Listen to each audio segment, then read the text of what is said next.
हमारे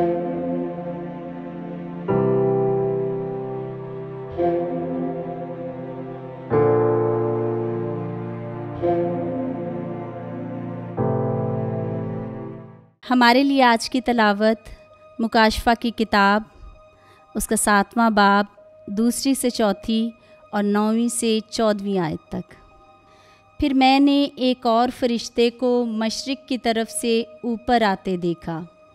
उसके पास ज़िंदा खुदा की मोहर थी और उसने उन 4 फरिश्तों से, जिन्हें ये दिया गया था कि ज़मीन और समंदर को नुकसान पहुँचाएँ, बुलंद आवाज़ से पुकार कर कहा कि जब तक हम अपने खुदा के बंदों की पेशानी पर मोहर न कर लें, तुम ज़मीन और समंदर और दरख्तों को नुकसान न पहुँचाना।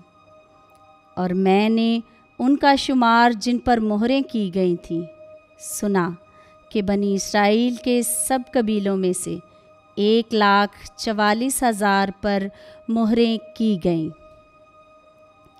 इन बातों के बाद मैंने नज़र की तो क्या देखता हूँ कि हर कौम और कबीले और उम्मत और ज़ुबान में से एक ऐसा बड़ा हजूम, जिसे कोई शुमार नहीं कर सकता, सफ़ेद जामा पहने और अपने हाथों में खजूर की डालियाँ लिए हुए तख्त और बर्रे के हजूर में खड़ा है और बुलंद आवाज़ से ललकार कर कहता है कि निजात हमारे खुदा की जो तख्त नशीन है और बर्रे की है।